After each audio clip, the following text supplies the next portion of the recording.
Ignition sequence start. 6, 5, 4, 3, 2, 1, 0. All engine running. Liftoff.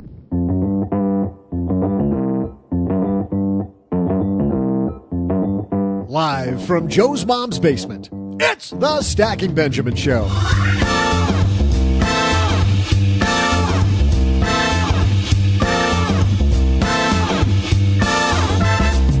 I'm Joe's mom's neighbor, Doug, and on today's show, we're talking about money gurus and the lies they tell. Well, I'm not lying when I say we've got a great list of contributors to help us today. First, from Mama Fish Saves, we welcome Chelsea Brennan. From this podcast, say hello to OG. And from lenpenzo.com, it's that Yeti on the Rudolph the Red-Nosed Reindeer special. No, I'm just kidding. He had a toothache. It's just Len Penzo. But that's not all. The team will answer a call for help from the Magnify Money Line right after we check out the NuMoola app with creator Eric Redline. And now, the guy who's dialing up another weekend of board games and root beer, Joe Saul-Sehy. Oh, the root beer is going to be flowing here in the basement this weekend. We get crazy here. Welcome to another weekend kickoff episode of Stacking Benjamins. I am Joe Saul-Sehy, Average Joe Money on Twitter. And across the card table from me today, like he is most Fridays, it's Mr. OG. How are you, man? I am present. That is how I am. That's the extent of your excitement. Present. Nice. Well, I hope you can bring it. Do I not always? Well, I don't know. Jury's out. We'll see about that. Well, here's a guy that can bring it underneath the somewhere underneath Los Angeles. It's Mr. Len Penzo. Hey, doesn't that Yeti have a name? Isn't that Yeti? It's Bumble, right? I don't know if the Yeti has a name. He's a Bumble. Bumbles bounce. But like my checks. Just wondering, when they dig that Hyperloop, Len, what are you going to do with your bunker? You know what? That would be awesome. He could terminate the Hyperloop. You're talking about the boring company, Musk's boring company thing? I thought it would terminate it right there in my bunker. I thought it was That'd a pretty awesome. Sounds like a terrible thing to say to somebody. You should not repeat that out loud. I was going to say, I thought it was a pretty exciting company, Len. Oh, the jokes here are fantastic. This is already starting to go downhill. Wondering why she's here all the way from Boston, from Smart Money Mamas. It's our good friend Chelsea Brennan. Aren't you happy you're here with Dad Joke Friday? Oh, yeah. More excited than OG sounds like. Well, we don't know if he's going to bring it, but we know you're going to bring it. So how are you? We're good. Been a little crazy. My youngest just turned 1 and we rebranded the site a month or so ago, but things are good. Yeah, we were kind of down with Mama Fish Saves here half, Smart Money Mamas half, but you changed the site. So tell everybody what goes on at Smart Money Mamas. So we've brought in a lot more voices. We're telling more money stories directly from moms, and we're trying to let more moms kind of see themselves in financial advice. So it's been a lot of fun. That's awesome. And of course, we'll link to it on our show notes page at stackingbenjamins.com. But we got some fun today. We're going to talk about, OG, we're going to talk about money gurus. You mean other than you and me? Well, other than Chelsea and Len, you mean? Oh, okay. Well, them too. You mean other than Chelsea? Yeah. I guess we should have left it at Chelsea, shouldn't we have?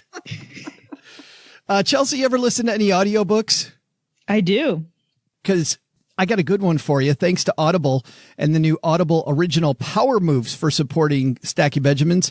Power Moves by Adam Grant's available, and you can get it free when you sign up for a free Audible trial at audible.com/SBPower or text SB Power to 500-500. I'm sure Chelsea's writing that down.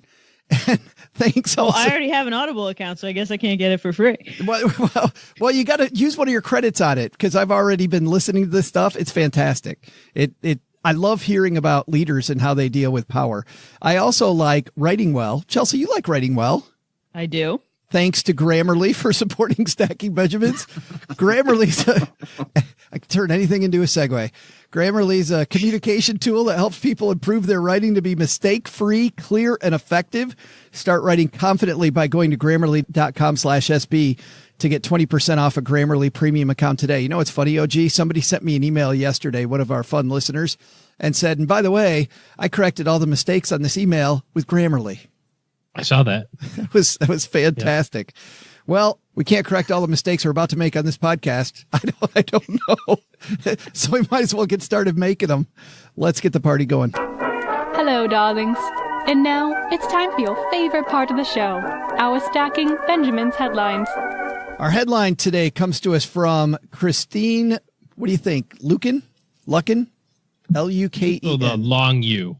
I'd say it's Luken. I'm going to go with Luken. The financial lifeguard. 5 lies money gurus tell you. Christine writes, you might be avoiding your financial issues because of the lies money gurus tell you. Maybe you think that rescuing your financial dignity is going to be the equivalent of crawling across broken glass rather than the amazing adventure that it is. Here are the 4 lies money gurus tell you and the real truth about rescuing your financial dignity once and for all. I thought we'd just take these in order. She says, lie number 1, you need a budget to make yourself behave with money. Chelsea, we'll start with you because you're the guest. Do you think a lot of gurus out there talking about you need a budget to make yourself behave? I think a lot of people talk about budgeting as a great place to start and understand where you're spending, but I love that she goes into the truth is just a budget with a different name. Right. She still recommends budgeting, just call it something else. Yeah, we call it a prosperity plan. Len, what's your prosperity plan? It was interesting. She mentions the prosperity plan, but she doesn't really say so much what it is. If you're going to ask me what my prosperity plan is, I think the closest thing, if I'm following her, it's my long-term strategic plan. So when I was younger, I did have a budget to try and keep me on balance, keep as a guide to keep my spending in check. But I also have a long-term strategic plan, which we laid out our big ticket purchases over maybe a 10-year period. It was kind of like, and it would be every year we'd look at it and revise it. We still do to this day. So maybe that's what she's talking about as a prosperity plan, maybe a more longer term, a big picture look. That's all I can guess, Joe, because she doesn't explain what a prosperity plan is. OG, were you going to say something? I'm assuming you're going to ask me to say something in a second. So I have all sorts of stuff all ready to go. I just saw you nodding. I was waiting for this. All right. No, I'm participating. All right, this good. Is me, my A game. I'm really trying hard not to go on Twitter right now. I'm paying attention. I'm engaged. And then I get mocked for being engaging. I like this idea, Len, of the big rocks, of looking at the big rocks in your life and not just all the pebbles. Yeah, well, she's talking about motivation, and those big rocks are what, especially earlier on when money was a lot tighter, those big rocks and were goals to shoot for. If that can't motivate you, I don't know what does, to save, to spend wisely for those big ticket items. So yeah, I think everybody should be looking at that, because otherwise, if you're just looking at budgeting, which is really just your day-to-day living expenses, and things can get very monotonous, mundane, and you have nothing to shoot for, right? So, and let's face it, one thing about money is, money is a way to enjoy life as well, but you got to learn how to collect that money over time and do it wisely. So, Len, do you think a lot of gurus are telling people to budget without a goal in mind, to just budget for the sake of budgeting? Well, I think that's the budget. I think everybody says, almost all these gurus will say, hey, you got to have a budget, or at least you should start if you're having trouble. So I do believe there are quite a few people out there that will say, yes, budget, and they don't talk about goals at all. They'll say, what's your income? What's your outgo? And make sure that your spending doesn't exceed your income. And that's it. So I think there's a lot of people that just say that, and they don't talk about goals. That's a good point, OG. The goals really drive the budget. Like, without the goals, who cares about the budget? Well, I don't even like the word budget to begin with. You like prosperity plan. Yeah, prosperity plan. It's like a diet, and we use it in such a negative connotation, like, wow, I'd love to, but I'm on a diet. Oh, I can't. I'm on a budget, like it's some kind of bad thing, as opposed to just thinking about it from a different perspective. While it's still, I guess, technically the same thing, I think it's a little different when you're in control and you're saying, okay, here's it's March 1st. Here's where I'm choosing to spend my money for the next month, and think about it more of a spending plan. And I'm kind of with Len on this. After you get your stuff funded, once you're thinking about retirement or you're thinking about your financial goals, after that, it's okay to kind of let off the gas on tracking every dime. I'm a big fan of just, if you put it all on one credit card or something like that, I know what the bill should be every month. And if it gets close to that and it's not the end of the month, well, now we got to let off the gas a little bit. We don't get to go out to dinner this week or something. So going to every dime just gets kind of a little crazy. I'll take the other side of that. I think it's personality based, what you need to do long term. We've been tracking every dollar spent for 9 years. And the reason for that is I used to have major spending anxiety. Like even buying something for $20 would give me total freak out. But the budget gives me freedom to spend. I know the money's there. I'm comfortable with it. And it doesn't feel restrictive. It feels permissive. Do you have Chelsea, do you have a every dollar or a YNAB type budget, zero sum budget? YNAB since my first internship. Was it really? Yep. I was back when it was on desktop. I've been using it forever. That's awesome. For people that don't know about that type of budgeting, because we just used a bunch of jargon there, tell everybody what type of budgeting that is. So YNAB is based a little bit off the old cash envelope system where you give every dollar a job and you split it out with only the cash you have in hand. So you don't project your budget. You just budget what money is currently in your bank account, and you budget until every dollar has a roll. And then you track every expense. So we've been doing that for years now. How do you get fun in that budget? Yeah, so my husband and I each have personal spending accounts. We have date night budget. We have a vacation budget, like a sinking fund for vacation every year. Sinking fund is a YNAB thing of funding it just for intermittent expenses. You divide it out by the number of months and add it every month till it adds up, which is great for people who often get caught by irregular expenses. Hey, I only owe my auto insurance every 6 months, and every 6 months it surprises me. The system works really well for them. Well, and you've got kids. It's those damn birthday parties. I swear when my kids were young, they get invited to some random birthday party, and next thing you know, I'm out a bunch of money. I just read recently that the average price of a birthday present when kids go to these birthday parties is $31. That's got to add up. You had 2 birthday parties in a weekend. It's insane. Len used to have his kids when they were young bring a pet rock from the yard. Yeah, but we turned it into a party thing. What we did is we said we put some paint on the kitchen table and let all the kids paint the rock. So it kind of killed 2 birds with 1 stone. Did you bring it a party hat? Oh, nobody even got that. No. You just let it go across. The plate. Man. It wasn't. I was. You didn't give it. I was looking at. You didn't give it no reaction. You didn't give it time to sink in. Just had to leave it out there a little longer. Yeah. Then you know what happened after everybody got their pet rock. Then Len and all the kids played "The Floor Is Lava" as the game, right? Yes. No. Sure. Whatever you say, Joe. Yes. All right. Number 2 here. Follow this exact formula and get these results. Oh, gee, you see a lot of gurus doing that. You got to follow my ABC plan. See a lot of people who are selling courses do that. I've noticed this a lot lately on Facebook, especially, maybe it's just the community, but a lot of Facebook real estate stuff, videos, courses, come to my seminar. I'll show you the 10 ways to do this esoteric way of buying. So it seems like there's always somebody that's got something to sell. I'm not sure that it's as boring as follow this process. When somebody has a dog in the hunt, I think that you can marketing spin that pretty quickly into follow these exact 5 steps and you too can, Yeah, but let me ask this, Chelsea. They say that the problem isn't the individual diet if you're going to follow a diet. The problem is, as you know, people skip from diet to diet to diet to diet to diet. So wouldn't I rather have somebody follow my exact 10 steps because I know that those 10 steps work instead of jumping from guru to guru to guru to, use it like a buffet? I think the problem is a lot of gurus assume everyone else's lives look like theirs and don't have different money blocks, don't have different budget issues, don't have different demands. And yeah, maybe their exact steps will work, but there's also points where that's just it's going to completely shut some people down.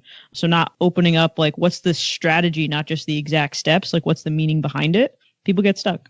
Len, I've never seen on lenpenzo.com a direct 1, 2, 3, 4, 5, 6, 7.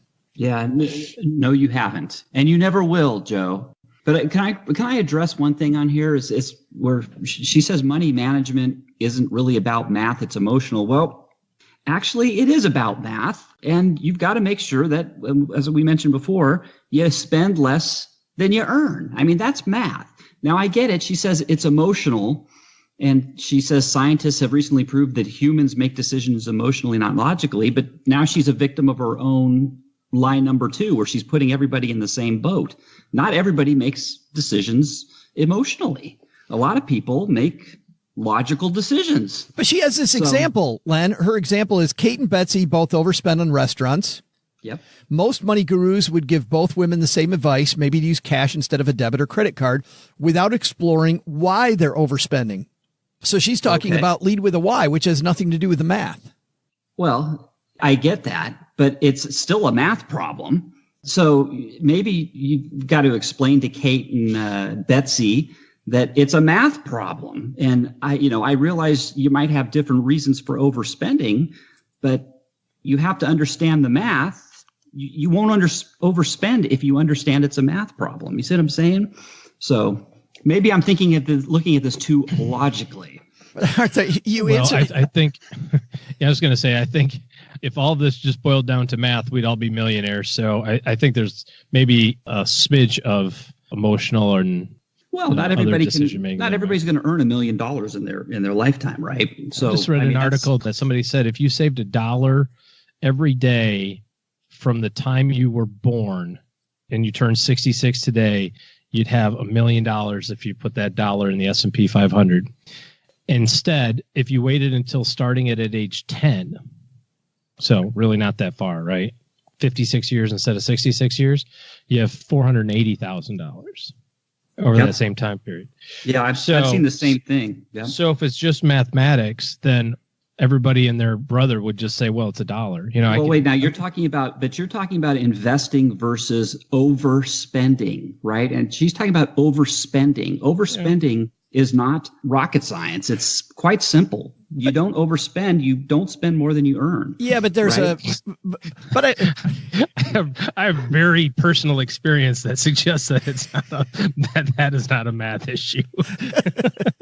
Well, okay, but it is. It's a math. It's math. Well, no, but I think the engineer in me you're looking at it. It's a math problem, right? But Chelsea, don't you think there's a middle ground where you need to get at the emotion first to get to the math problem that Len's talking about? There's so many emotional blocks. There's so many learned things, especially from like financial behaviors from your parents that you've watched for 20 years. Like, yeah, you can explain budgeting to somebody. It's addition and subtraction. The math is easy. It's the emotional part and getting over the habits that's the hard part. They both matter, but the habits are hard. I will say this though, Len, that sometimes when I was a financial planner and OG, tell me I'm sure you do this too. Probably not. I would take out my calculator, and the best way to affect somebody's emotion is show them the math of how badly they screwed themselves with the last thing. Like show them the direct result on my calculator of this is how much we messed up last time. Do we want to do that again? And once I showed them the math, this thing they thought was a little problem, and then they found out it was really compounded, was a big fat problem, they weren't as likely to make that move again. Yeah. Look, I'm with you. Look, if some people can't think logically, they think emotionally. If that's the case, then you got to go to plan B, right? But there's not everybody thinks that way. There are people who take things logically. I'm one of them. I know lots of engineers. Another one. Lots of engineers who they're robots. They think logically, and that's just how they handle things. My point is not everybody has to be handled emotionally. There's a lot of people that you show them a math problem, a simple math problem, and the light will go on. My neighbor is an engineer and an ex-Navy nuclear sub officer, and he is in massive debt, and I can't get him to understand budgeting no matter how many times I explain it to him. So I don't know if they're all so black and white. No, it's not. But I'm just saying there are people who are logical. My point is there's not everybody is emotional. Part of it. Which also, getting away from the Navy. In all fair disclosure, because Chelsea's like, whoa, that was a shot across the bow. Oh. I was a Marine, so I get to say that. My uncle was a general in the Air Force, so he has similar feelings about the Navy. Yeah, okay. I had an uncle that was in the Air Force, too. Yeah, direct your hate mail to og@stackingbenjamins.com and Chelsea. We haven't even got to the Army yet. Smart Money Mamas. Let's go on to number 3 before everybody's... Before Len explodes. I won't explode. No, I'm absolutely fine. You're logically not going to explode. Exercise your willpower to save money and get out of debt. And I actually had a personal issue with this one. I was on stage at FinCon interviewing David Bach. And I said to David Bach, it's all, staying away from lattes is all about willpower, isn't it? And he's like, it's not about willpower at all. It's about systems. It's about taking the money out of your hand. It's all about systems. Chelsea? The willpower's got to be part of sticking to those systems. Once they're rolling, it's good. But you read like Atomic Habits, which I'm forgetting the author right now. He talks about when you're setting up systems, you got to make it the easiest path because otherwise that willpower's hard. James Clear. James Clear. There we go. OG, willpower versus systems. My favorite quote about this has to do with it says something to the effect of, you are 100% disciplined to your existing set of habits. So you're already really disciplined to things. You already have really strong willpower with certain things. Now you just have to establish a different set of willpowers or different set of habits to change. And I'm with Chelsea on this one. You've got to be able to make this the easiest thing in the world, because if you put 15 layers of complexity in between you and getting it done, it's just not going to happen. Len, I want to skip to number 4 because we're running out of time. Cut up your credit cards to keep from overspending, she says is a lie. Well, I think it definitely helps some people if they don't have the willpower, and those credit cards could be a big temptation, right? But that being said, you could put that cash in your wallet then, and that tends to go easily too if you've got the cash in your wallet. So that kind of goes back up to number 3 again. It all depends on your willpower. So, and everybody's different. This is, like I said, this personal finance really cracks me up is everybody's different. So none of these rules can apply to everybody. Do you think, Chelsea, that let's just go to the heart of the article. Do you think that gurus are liars, or it's popular to say that gurus are liars? I don't think they're liars. I think they tell the story that they know. And once again, it's personal and it's not going to apply to everybody, but I don't think anyone's out there intentionally lying to consumers on how to get better with their own finances. Oh, gee, would you hear like a money guru, Dave Ramsey, Susie Orman, David Bach, whoever? I love all those people. They're my peeps. You think there's some lying going on there? Oh, no, not lying. That's a pretty strong word. I think that everybody is really good at the thing that they're really good at. And those people that you mentioned there in particular, and certainly there's hundreds of other examples, know that they're really good at the thing that they're really good at and have done consistently well for themselves and for their businesses. And they continue to do really well for a lot of people. We will say like, a Dave Ramsey or something like that, his ardent disdain for credit cards, Now, he may or may not actually believe that to his core, but it served him so well that there is no chance that dude's pulling out an American Express card anywhere. Like, it's just not going to happen. No matter, if he spends $30 million a year, he could be getting 30 or 50 million membership reward points and have $500,000 a year free travel. That's what I would do. But he's reaching a certain group of people that are his people, and he's doing a lot of good work for those people, just like Susie Orman and just like David Bach and all of the other people that you mentioned there. So I think where it gets into trouble is when someone says, my way is the only way that works, and that way is the incorrect way. It's like there's a lot of people who became wealthy and successful using David Bach's method, and a lot of people with Susie Orman's method, and a lot of people following your financial planning advice. So there's no specific way to do it. It's unique to you individually. I'd love, though, to see like a YouTube video of Dave Ramsey getting busted, bringing out his plastic at the Taco Bell. Please, God. Wouldn't that be fun? He's at Taco Bell, whips out a Centurion card.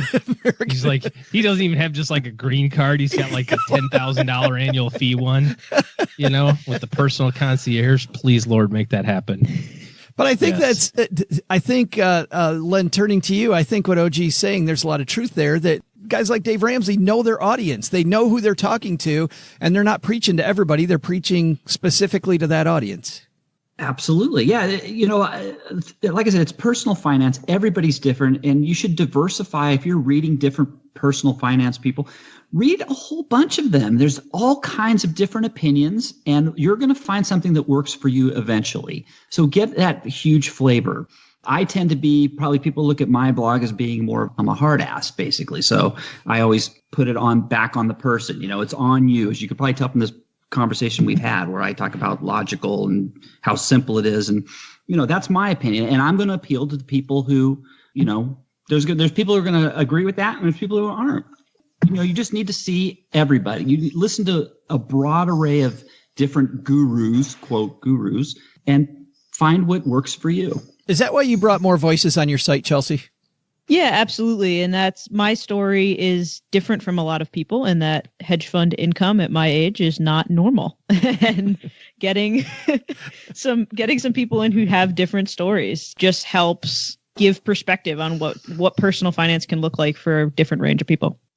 And team, before we get to our big takeaway, the big point for this piece, let's talk for a second about how to make big points with your writing, how to score big points with your writing, that is. Thanks to Grammarly for supporting Stacking Benjamins. Grammarly is a communication tool that helps people like you and I improve our writing to be mistake-free, clear, and effective. Grammarly encourages everyone, even the best students and top professionals, to use their tool so you can do your best work and accomplish even more of your goals. So it's a writing assistant that makes you look and sound smarter. If you're like, well, I got spell check. How many times has spell check fallen through the cracks? Grammarly helps you easily improve yourself and your communication at school, at work, and almost anywhere. They help people show their best self through writing, and it's available across all platforms, including online browser extensions. That's what I use. Desktop editor. OG uses the mobile keyboard checker. It's available on all different browsers: Chrome, Firefox, Safari, Edge, and of course, all different platforms: iOS, Android, Windows, Mac. If you go with their free product, it's going to review all the critical spelling and grammar that shows up in your writing. But if you use the premium, Grammarly Premium, like I do, it looks out for spelling, grammar, plus advanced punctuation, structure, style within context, vocabulary suggestions, conciseness, and readability for different occasions, like a business proposal, academic essay, casual blog post, whatever it might be. So accomplish your goals with help from Grammarly. Stop making email typos on your phone. Close more deals at work this year with your email. Polish your resume to get the job done. It's amazing. Grammarly tells me in some ways I'm a fairly good writer. You'd think so after I've been writing for as long as I have. But in other areas, Grammarly keeps reminding me, yeah, that thing you always do, the ellipsis with 3 dots, you got to stop doing that so much, man. Thank you to Grammarly for that. Oh, and also, Joe, a comma every once in a while, that might be helpful for your readers. Thank you for that also, Grammarly. So head to Grammarly.com/SB to get 20% off your Grammarly premium account today. That's Grammarly.com/SB for 20% off your Grammarly premium account. OG, last word on this piece. 4 lies money gurus tell you. What do you think? Lies is a strong word. That's my last word. Len? Ditto. You guys are really bringing it. We should have had on the Yeti. Bumble? Is that what was? We should have Bumble on. And that's all he's got. And Chelsea, you're the guest of honor. You get the last word.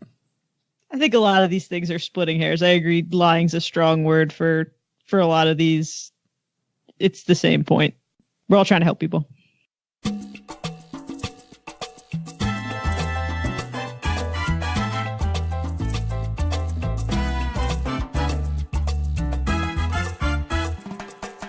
As you know, we always get excited when somebody in their 20s writes to us and says, hey, I've got a question about my finances, or I'm worried about starting off on the right foot, or what do I need to know? It's even more exciting when people start earlier than that, which is why on today's Friday FinTech segment, we're super excited that Eric Redline from NuMoola is going to join us. NuMoola is a platform where parents and kids can work together toward reaching financial goals. It's such a playful app. I was excited that he agreed to come down to the basement. So let's say hello to Eric Redline.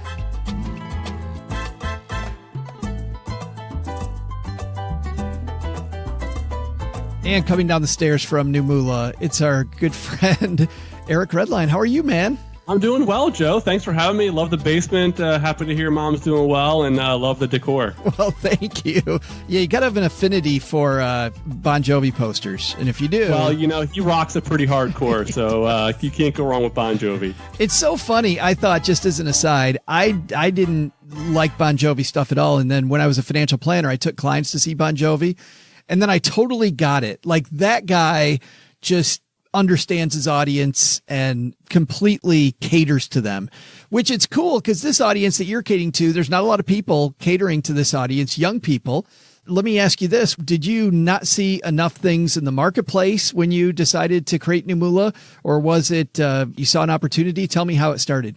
Yeah, I'm father of 3 boys. I got a 6, a 4, and an 8-month-old. So my 8-month-old, he's a financial genius, so he'll be fine in life. But now a few years ago, my grandfather was up in town and wanted to buy my son a birthday present.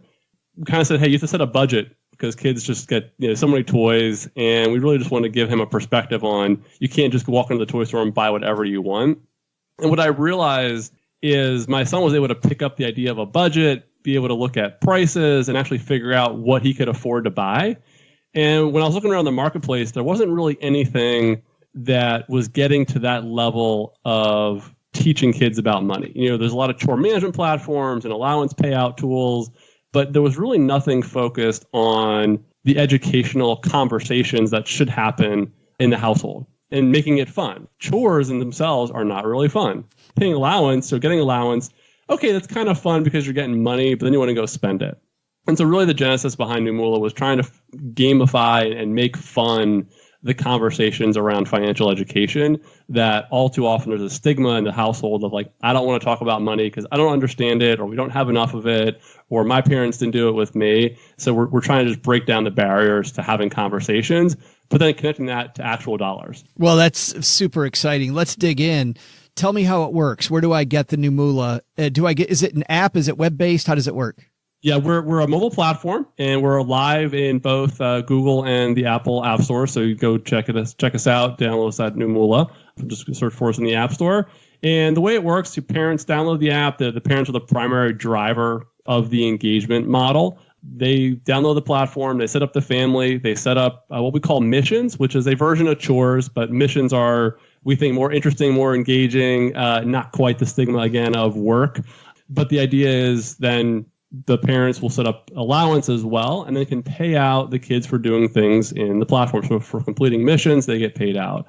Parents also connect an external bank account to essentially be the funding source by which they're paying their kids for doing things in the platform. And then on the kids side, the kids can set up goals for the things that they actually want to buy. So the idea is delayed gratification. Not just, hey, I got $5 for my allowance and I want to go spend it on Pokemon cards. Maybe you want to buy a skateboard or a new bike, or maybe even donate to charity. So the kids can set up goals that they want to save for something that's a bigger ticket item, maybe a bigger experience in their life that's important to them. Let me ask a couple clarifying questions there. If I'm a parent and I set up missions, do I set up just one mission and then the kid moves on to the next mission after they accomplish the first one? Or do I set up multiple missions and Junior maybe chooses between 4? Yeah, you can set up as many missions as you like, and the idea there is, depending upon what you're trying to have the child accomplish, maybe it's make their bed every morning or feed the fish. That would be a daily recurrent type of a mission. Or you might have them do something that's more one-off, like clean out the garage during spring cleaning, or set up a yard sale, something like that. All those things can be managed through the platform. So we've tried to create a flexible platform that really doesn't lock people into a particular philosophy. We're not trying to force a financial philosophy on families because we know there's a lot of different ways to think about money. We're trying to create a tool that lets people work within whatever ideals they believe in from a money management perspective. And then if Junior wants to, do they then click that they've got it finished and it's ready for parents' approval? Or how do they? Yeah, that's actually right. So they go in the app, they click complete. Mom and dad get a reminder saying, hey, little Johnny has completed his mission for the day, for the week. Do you want to approve it? They can approve it or they can reject it. So if they didn't live up to the standards that mom and dad have set out, hey, you didn't do the military corner tuck on the bed, go back and try it again. Little Johnny would have to go back and do it again. But then once they would approve it, then instantly they get paid out into the child's savings account. I was speaking with my co-host on another podcast, Money in the Morning, Bobby Rebel. Her son is at the age where a lot of other kids have phones. She's resisting her child having a phone. This doesn't sound like, though, Eric, your child doesn't have to have a device. It sounds like mom and dad can just have the device if you choose. That's right. Yeah, we set it up so that you can actually print out the mission so that the kids can actually have it like a physical piece of paper that they can manage offline. And then mom and dad can manage everything. If the kid does have a device or access to a shared device in the household, they can do it themselves. So we've tried to create a really flexible platform that lets families manage these money conversations, which is really what it's all about for us, to just get deeper engagement both online and offline. You must have seen some fascinating stuff happening with early users that you might not have expected. Do you have any early use stories of things that were maybe surprising to you as the developer? We launched with the more traditional thought of chores and allowance, but quickly we realized that people wanted to use the platform in a broader context. That's really why we ended up moving to this mission idea, because chores has a very regimented, very, like I said, very bad reputation, for families in general, kids and parents alike, and was anti-fun. And so one thing we heard that was a little bit surprising was that just change the wording, just change from chores to missions, and now you're making something that is still work, but making it sound a lot more fun and engaging. It makes me think of like Disney, calling employees cast members. Just adds a little flair to it that makes it a much more of a good time. I know that you're not sitting around, that this is it. There's got to be stuff that you're working on in the background. Eric, nobody listens to the show. So if you want to share some secrets about where you're headed next, we'd love to hear it. Yeah, we have a deep and robust roadmap. We're doing a lot of interesting things. Really, our next frontier is building in gamification into the everyday things that people do in the platform. Right now, on the kids side, they can earn badges for doing missions and for saving up certain dollar amounts for goals and things of that nature. But we're actually extending the gamification layer to parents as well. Oh, wow. We really think, hey, they're learning too, and they should be rewarded for being part of the NuMoola ecosystem. Why not? And so they can get free memberships, they can get rewards, cash prizes, things along those lines. That's really the next frontier that we're focused on. And then down the road, we got a whole slew of really cool products and services that'll be coming out in later 2019 and in early 2020. That's awesome. And is there any fee to use the NuMoola platform at all? There is. So right now we're charging a $199 per family per month membership. Okay, and that's roughly that's $1.99. $1.99, yes, okay. not $100 not $200. No, we know we're valuable, not that valuable, at least not yet. So $1.99 every month, and that's just directly taken out of your NuMoola platform. So try to make it seamless and easy, and try to make it pretty low cost for people to get value out of our platform. But I like that too, because it's very transparent how you guys make money. Are there other ways you make money? We do. There's a little bit of revenue share with our banking partner. So the more deposits that we generate for the bank, we earn a little bit of shared revenue on that. But the primary revenue driver is our premium membership model. Awesome. Trying to keep it clear, keep it easy, and people know what we're about and how much it's going to cost them. Absolutely. The app is called NuMoola, NuMoola. And if you're walking the dog or on your morning commute, wherever, we got you covered. We'll have the link to NuMoola on our show notes page at stackingbenjamins.com. Eric, thanks a ton for hanging out with us for a few minutes and explaining it to us. That's exciting. Thanks, Joe. I love the basement. Love hanging out with you and the fam. And thanks for the time today. I appreciate it. Hey there, trivia nerds. I'm Joe's mom's neighbor, Doug, and I'm craving some Laffy Taffy and Big Red chewing gum. Too young to get those references? Yeah, me too. I'm one of the kids like you guys. Anyway, you're probably not going to appreciate today's trivia question because people as old as Joe and OG all used to get those things and more down at the 5 and Dime on the corner. Don't know what a 5 and Dime is? Holy shit. Really, people? Get with it. Do I have to explain everything? Think Walmart, but on a much smaller level. In fact, when Sam Walton opened his first Walmart, it was to compete with local 5 and dime stores in little towns. A big first mover in that category was a company called Woolworth, which opened their first store, and here's your trivia question, on today's date, in what year? Okay, so let me make that simpler for you. To recap, Woolworth opened the first store, today's date, what year? I'll be back with the answer and maybe a mouthful of Pop Rocks and Coca-Cola in just a moment.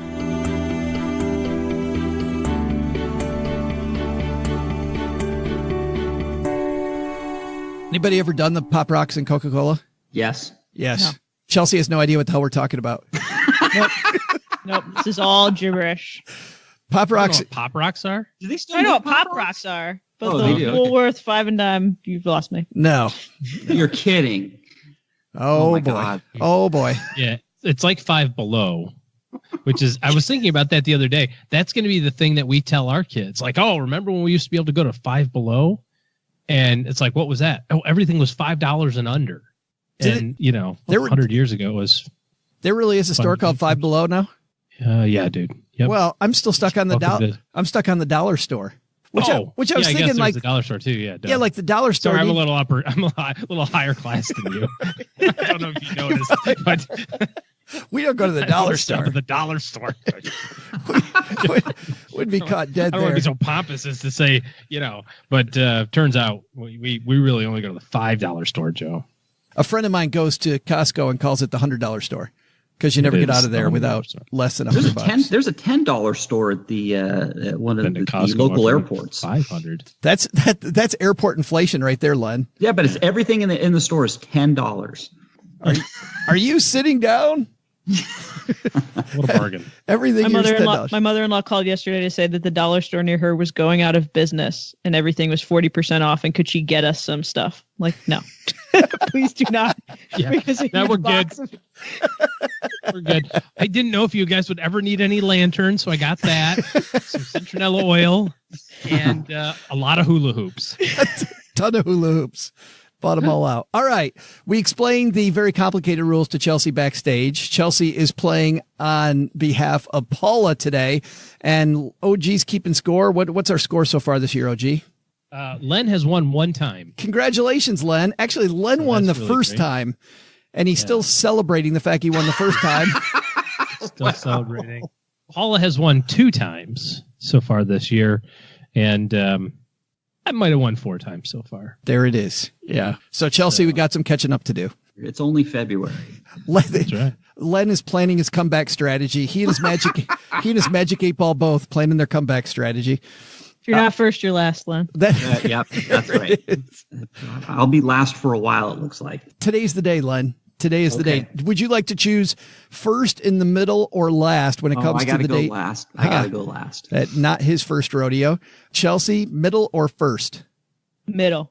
Not her first rodeo either, which means, OG, you're picking first. What year did Woolworth 5 and dime open their first store on today's date? Good question. So we are saying that we're going to pick a year, and just for the rules, because I always get confused on the year ones. If I said 2016 and they opened in 2017, I hadn't gone over yet. That's correct. You haven't So I got would it. be under 2018 would be over. Yeah.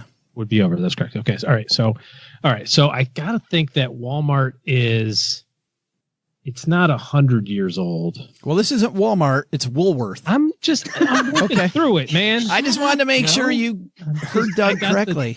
I'm just working through it here. So 5 and dime sounds a lot like something you'd say like in the 20s and 30s. Woolworth. And I know like Sears has been around a long time.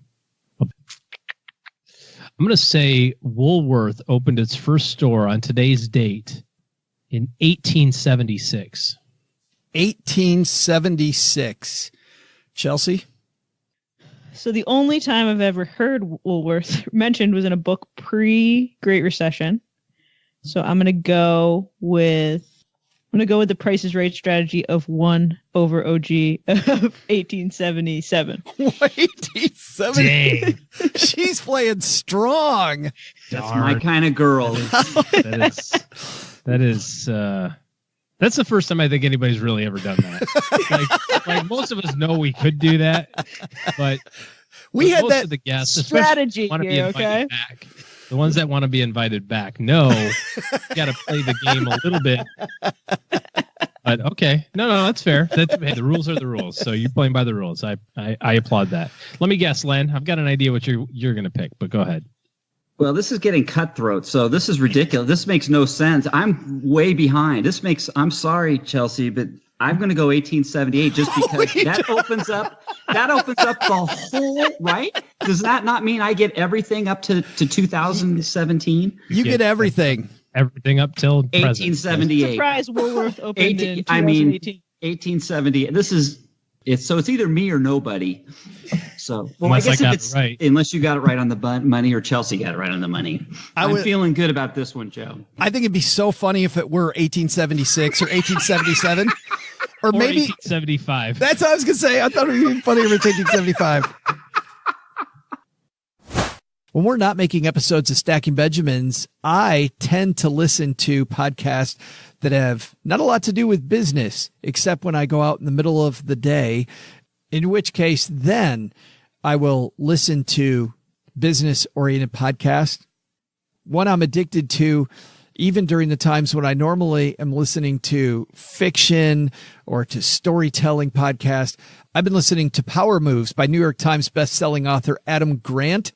And that is available on Audible. You can get it for free when you sign up for a free Audible trial at audible.com/SBPower or text SBPower. I love how they put that together there. SBPower to 500-500. It's just fun to say. SBPower.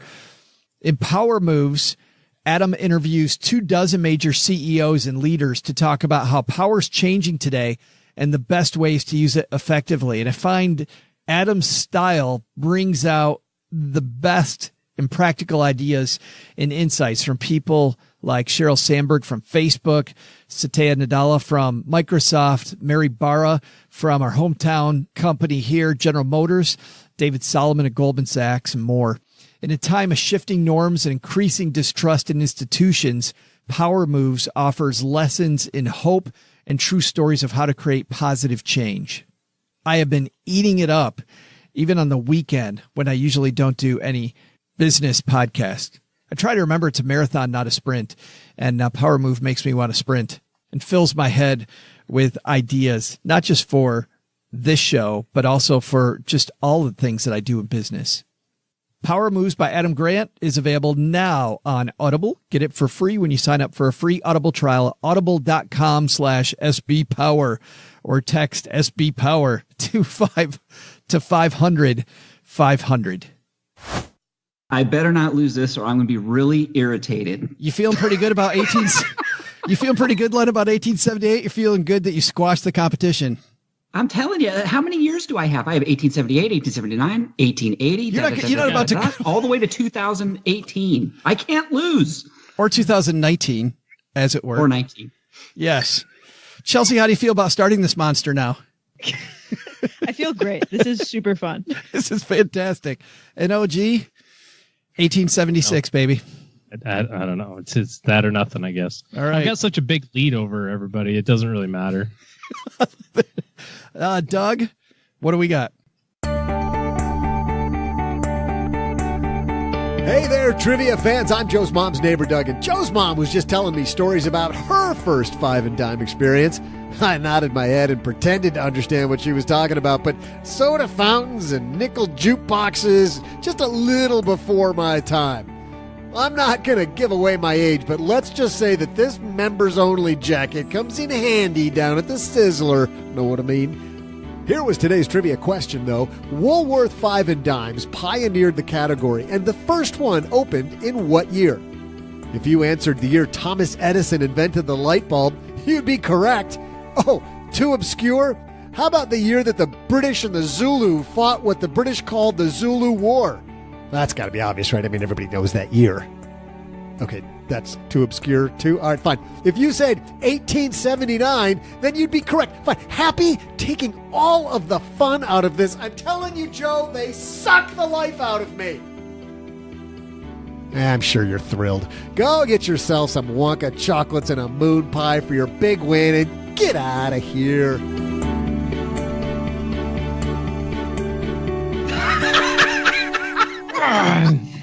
I want to know honestly from the other two people, notwithstanding that I kind of anchored you with 1876 right out the gate. I was going to say just before World War I. I knew it. Chelsea, were you thinking? She's pretty smart. She would get it. She was going to get I it. had no idea I was going to go 1890. It was fun to just go, what about you? Yeah. It was amazing. I owe this one all to Chelsea. I owe it all to you. It was amazing to watch you guys. It's like a runway right up to it. That is so amazing. All right, Len, I gave you the tick mark.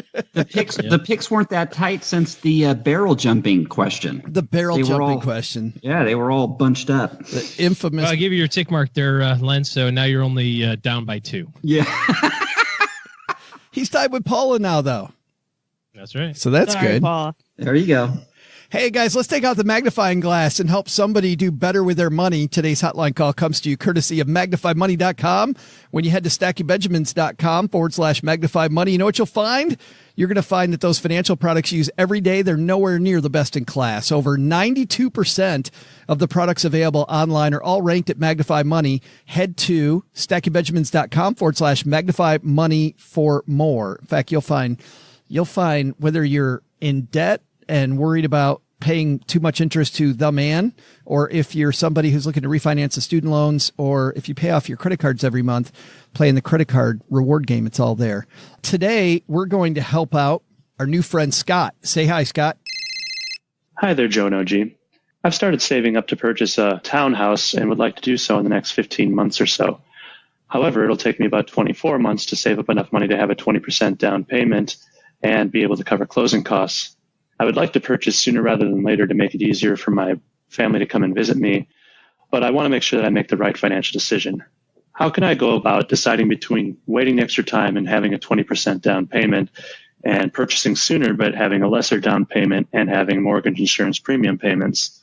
This would be my first house, so I know that I'm eligible for some level of deal out there in terms of special loans. I wanted to get you guys' opinions on it, but I promise not to learn anything. I really enjoy the show. Thank you.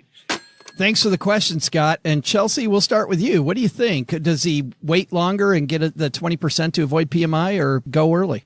So 9 months isn't a huge difference. I generally prefer 20% if you can get there. The only question is, what will his mortgage be after he gets it if he does it in 15 months? And could he just apply in the 24 months to have the PMI removed if he'll be saving a little bit on his living expenses and can dump it towards the mortgage until he gets that 20%? Do you have think about any risk there? You're somebody that worked in the bond department. We're in a rising interest rate environment. Any worry about what happens to interest rates during that 9 months?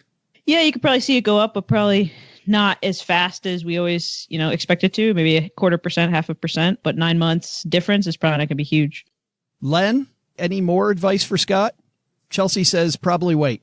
Yeah, the first thing I thought it was 9 months. It's like, yeah, just wait the 9 months. I don't think interest rates are going to be going up much more. I think the Fed has signaled that they are going to relax raising their Fed funds rate, which the mortgage rates key off of that in the 10 years. So I don't think that's going to be an issue. I do remember, though, back in the day, I remember watching interest rates on a weekly basis. I mean, it can be important when interest rates are higher. A lot of people, when they're right on that hairy edge, I mean, an eighth of a point increase can make the difference. So, but I would wait. That's 9 months doesn't seem like a long time. But you remember those days, OG. 9 months felt like forever to get your first house. I'll give you some practical information about this PMI deal too, because we did that. We put 10% down on our last house with kind of that same mentality. Like, well, first of all, the housing market in our area is appreciating like gangbusters. We're paying extra on it, so we'll be killing the principal anyway. So big deal. It'll all work out. Fast forward about a year, I called the mortgage company and I said, hey, we've got now 20% equity in our house. If you just use the last tax record, which is arguably a smidge more conservative than, the realistic appraisal. and we've paid down all this principal. So we had to pay $800 to have somebody come out and reappraise the house, which interestingly, it appraised for the same number that you could have flipped and Googled on Zillow. So that was a really impressive appraisal for $800. After we paid the appraisal for $800, they said, oh gosh, you're just so close, guys. You need to be at 75% and have that house for 2 years. And I said, well, no, it says 80%. They said, well, if you buy, it's 80%. If you're getting it through a refinance or a pay down, it's 75% equity position. Also, you got to pay PMI for 2 full years before we'll even consider it. So then fast forward another year. So now it's been 2 years. Now we definitely have 75%. Hey, can we use this appraisal? No. It's a year old. We need a new appraisal. Well, but the housing market's gone up. It stands to reason that it's this number or more, right? So here's another $800. Anyways, long story short, it's not as simple as just picking up the phone and going, hey, get rid of PMI. There's also some loan programs out there in which you can never get rid of PMI, where it's just part of the loan. There's no option. The only option is to refinance it altogether. So if you were saying, hey, I can put 5% down, or I can wait 5 years and maybe get 20%, well, then that's a different calculation, I think. But if you're inside of a year, just do yourself a favor and don't look at any houses. We were talking earlier about behavior. Don't walk into any houses yet. Don't do any open houses until you're about 6 months away from being ready to go. And then you can start the process of looking. In the meantime, bank all that extra money. And one of the things that we've said before, I think is really important. Whatever you think your new mortgage payment's going to be, if it's more than what you're paying right now, you should start paying that to yourself right now. Because, if you're paying $1,000 a month right now, but your mortgage payment's going to be $1,500 all in, just get used to that extra $500 a month cash flow shortage, so to speak, and build that into your budget today. So you've got 2 years to work on that too. I can tell you that 2 days after we bought our first house was the worst winter in Boston. And we had an ice dam run from our attic through our bedroom, through our foyer, and all the way into our basement that didn't get fixed until May because it was so backed up with all the work. So homeownership is not always... It's not all it's cracked up to cut and dry. Just another thing to keep in mind when you're considering PMI and not waiting that extra 9 months.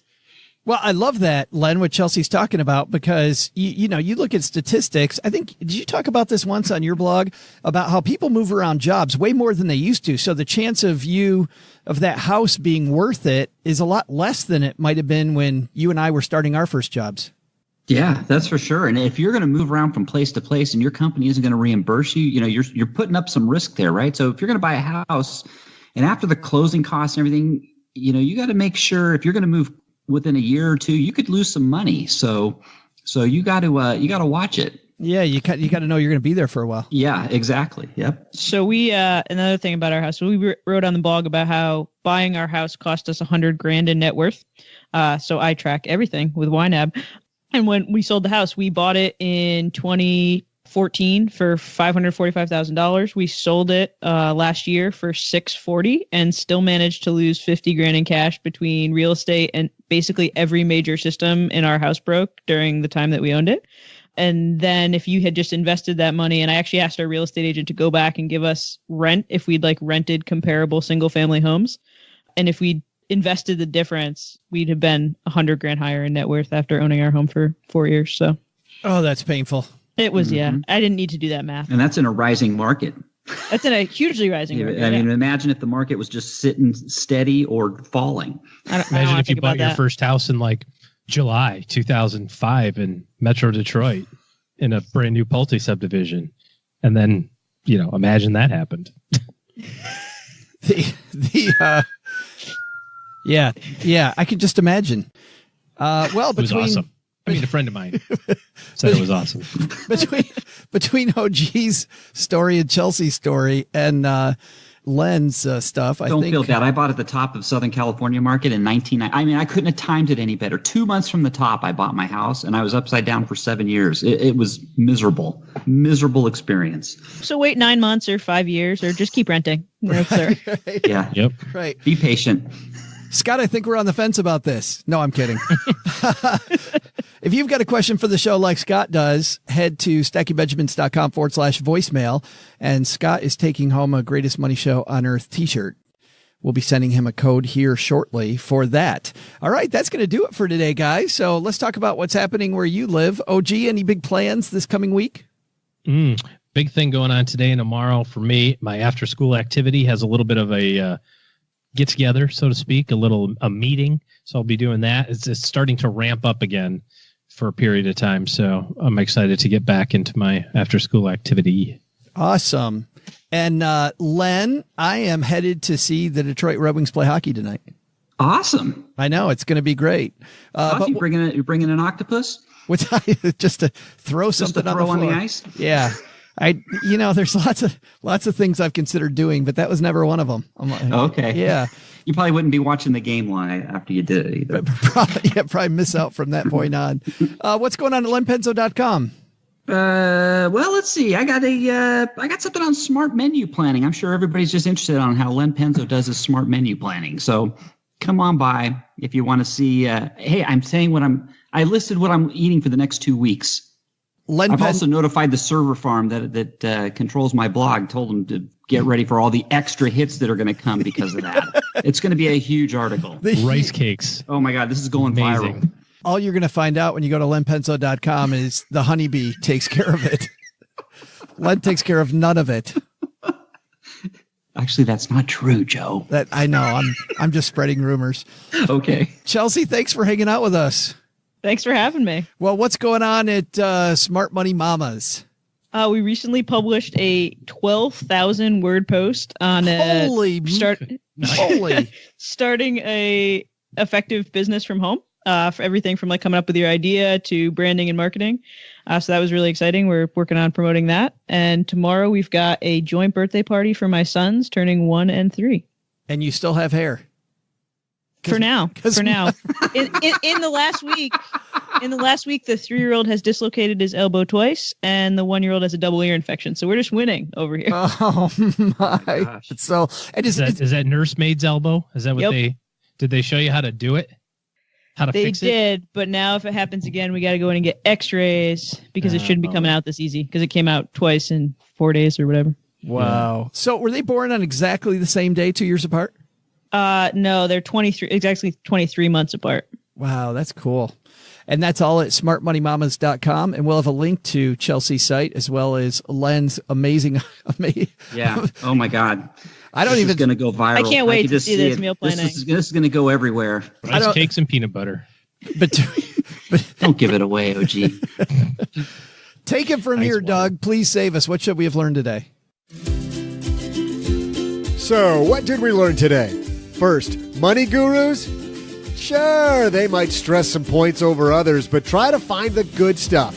By listening to several so-called gurus instead of just one, it's easier to see where the truths lie and not get caught in somebody else's one-off bias. Second, take some advice from Eric Redline of NuMoola. Gamifying kids' chores can make them fun and make teaching money easier for mom and dad. But the big lesson? Don't tell OG about Pop Rocks and Coke. That guy's hogging them all now, and he's foaming at the mouth like he's some kind of stray dog. Come on, man! Special thanks to Chelsea Brennan. You can find more from Chelsea at her site, smartmoneymamas.com. Another big thanks to Eric Redline. You can find more from NuMoola at their site, NuMoola.com. That's spelled NuMoola.com. And, of course, through our show notes at stackingbenjamins.com. And special thanks to Len Penzo from lenpenzo.com. This show was created by Joe Saul-Sehy, produced by Richie Rutter-Reese, and engineered by the amazing Steve Stewart. Online, visit us on Twitter at SBenjaminsCast or on our Facebook page. I'm Joe's mom's neighbor, Doug, and I'm pretty much the guy in charge of everything around here.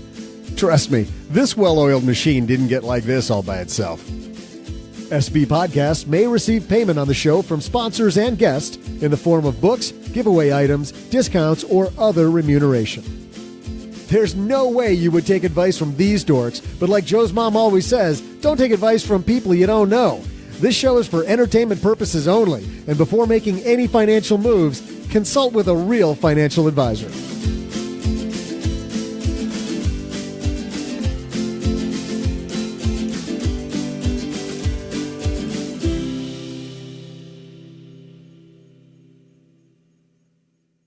are you still doing here? The show is over. Go home.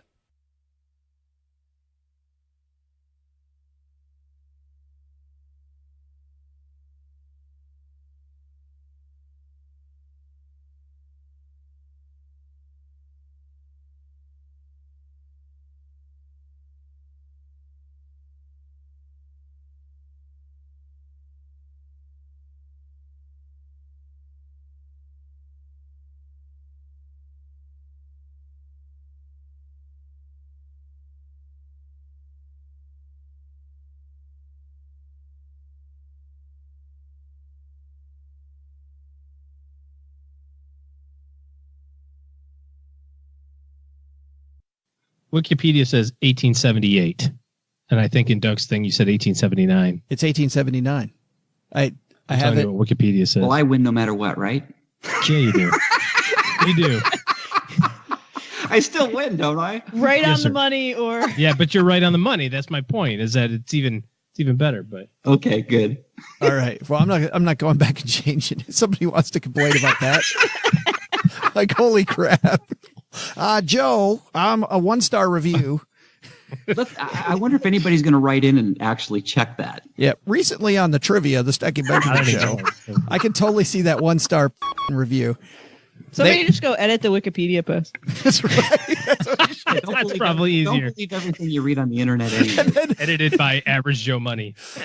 Yeah, and make the verification the Stacky Benjamin show. The Steggy Benjamin show? Yes, that'd be awesome. Thanks That again, was your Chelsea. after show, by the way. Oh, Also, that was our video you after sent show. for the after show was disgusting. Wasn't that disgusting? I know. Worse. It was so See you later. bad. Bye. All right. We'll see you guys later. But that was your after show right there. That 20 was. seconds of us I know. arguing about the trivia. Steve just heard it. Make it happen, Steve.